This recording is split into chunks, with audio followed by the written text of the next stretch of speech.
So karon nato ning solbo ni ikaduhang example sa atong ikaunom nga method sa pag-factor o trinomial perfect square. So ang atong given karon is 4x squared plus 12x plus 9. So muna itong first term, muna itong middle term, or second term, muna itong third term. So karon ang atong buhaton, pareha atong unang itong example, ato lang ni siyang square root, take square root ang atong kini siya coefficient sa first term, which is 4. So square root of 4, kung sa may square root sa 4, equal to 2. Nya kana pong 9, ato sa nang i-take ang square root ana, square root of 9 is equal to 3. So pag humana na, kining 2 ug 3, ato na siyang i-multiply.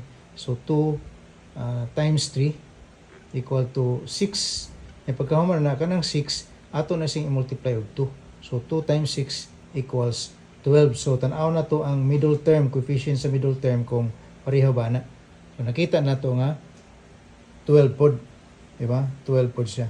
Sa ato pa, ang atong trinomial is perfect square. So kung perfect square siya, so pag solve ana, ato lang siyang gamiton ang square ani niya. Ang factor ani niya is 2 and 2. So kanang mong first term na to, pwede man na siya na to masuwat as 2x squared. Diba? Nya kana atong third term nga 9, pwede na to siya masuwat as 3 squared. Okay?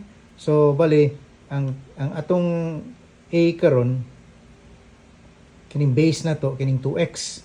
So, 2x, that is the base.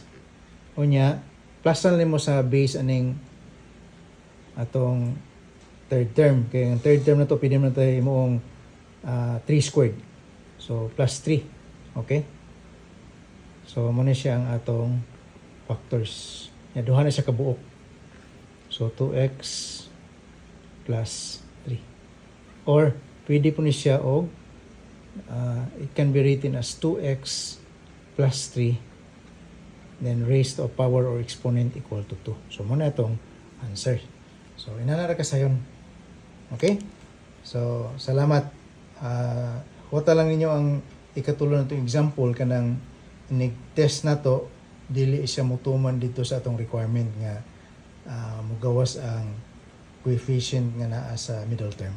Okay? So that will be our next example. Salamat.